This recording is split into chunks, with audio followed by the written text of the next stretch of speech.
अक्टूबर 1942 के अंत में सीमा पर शहर नहीं गिरा था।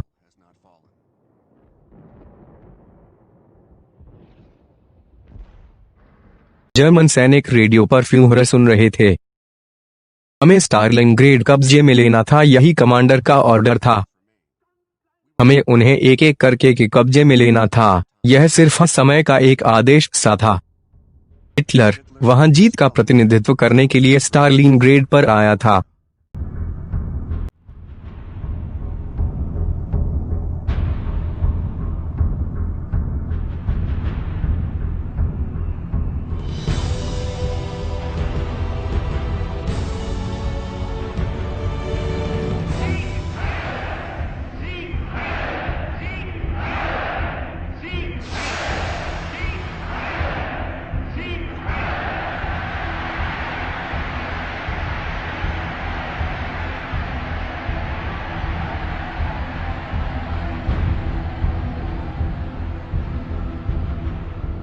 दो साल पूर्व में लड़ने के बाद सामने पहाड़ी पर हमारा एक स्काउट कब्जा करके बैठा था। रूस की उत्तर की भूमि जर्मन्स ने कब्जे में ले ली थी। 700 दिनों तक सोवियत को घेराबंदी में रखा गया। हिटलर ने अपनी सेना मॉस्को की तरफ रवाना कर दी। उधर रूस ने अपनी सेना की टुकड़ी जर्मन्स के लिए रवाना कर दी। दक्षिण में बागू आउटफील्ड का काम करने के लिए जर्मन्स रवाना हुए।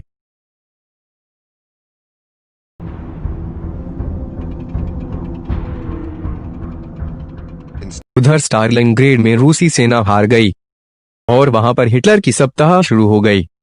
वोल्गा को पार करने के लिए सॉवियत बोट की यात्रा जारी रही। रोजाना हजारों युवाओं को प्रशिक्षण के लिए चुना जाता और उन्हें हर हथियार की ट्रेनिंग दी जाती।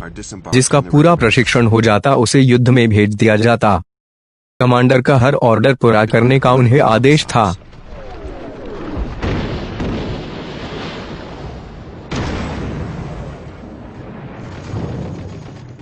एक अधिकारी घोषणा करता है कि हम पृथ्वी के हर एक मीटर के लिए साथ लड़ेंगे, लेकिन हमारी सोच अलग है। यह स्टालिनग्रेड था। हम हमारी जीत का हर एक मीटर गिन रहे थे।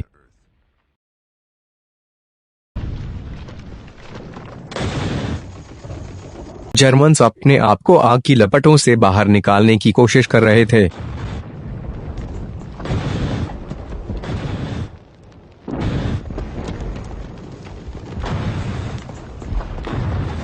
स्टालिनग्राद आग में जूझ रहा था।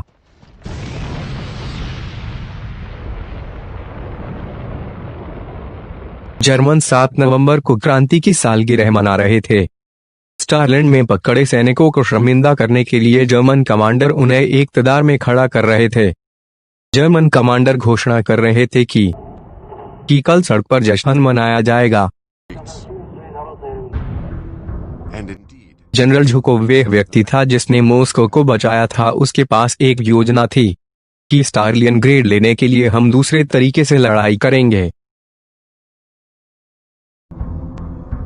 वोल्गा के दूसरी तरफ में झुकोव ने अपनी पूरी सेना भेज दी।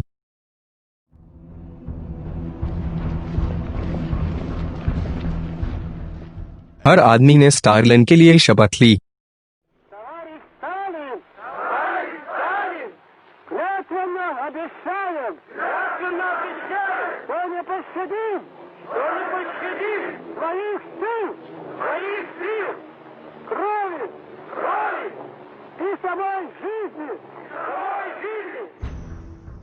रूस को तबाह कर दिया गया और उससे उसके क्षेत्र का 1/4 हिस्सा छीन लिया गया।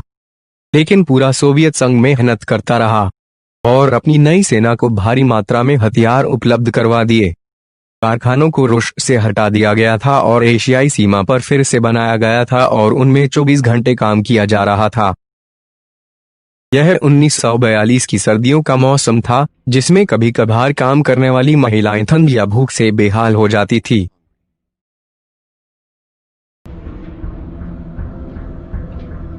लेकिन देश का उत्पादन 10 गुना बढ़ गया। और संयुक्त राज्य अमेरिका रूस को बड़े पैमाने पर सहायता प्रदान कर रहा था। संयुक्त राज्य के युद्धपोत सोवियत बंदरगाहों को जर्मन पनडुब्बियों से बचाने के लिए जा रहे थे। एंटी कम्युनिस्ट एक अतीत की चीज थी। अमेरिकन के लिए जोसेफ स्टालिन अब चाचा जो थे और ब्रिटिश के लिए वे बूढ़े जो थे।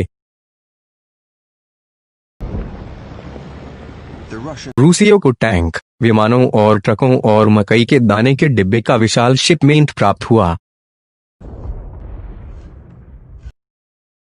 जब वे टिन शेड खोलते हैं तो रूसी सैनिक हंसते हैं।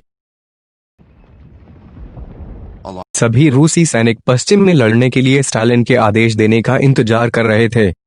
सभी लड़ने के लिए तैयार थे।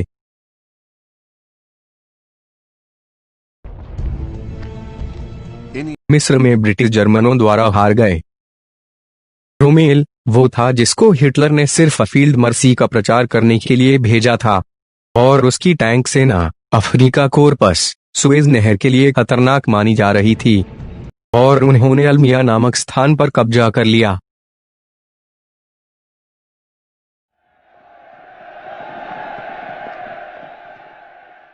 ब्रिटिश प्रधानमंत्री विंस्टन चर्चिल रेगिस्तान में आए थे।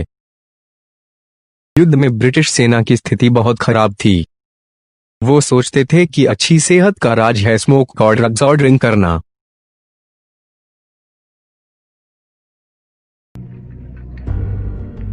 और फिर उन्हें अपने पहले दिल के दौरे से जूझना पड़ा, और ब्रिटिश सेना की कमान जनरल मोरगमेंट को दे दी। सो हेलो फ्रेंड्स, कैसे लगी आपको हमारी वीडियो, इसे आप जरूर कमेंट करके बताना। अगर आगे का भी पार्ट आपको चाहिए तो हमारे चैनल को सब्सक्राइब कर दीजिए। हमें कमेंट करके बताइए कि आपको आगे का पार्ट चाहिए। हम आगे का पार्ट आपको 20-30 दिन में अपलोड कर देंगे यूट्यूब पे। Thanks for watching. जय हिंद, जय भारत।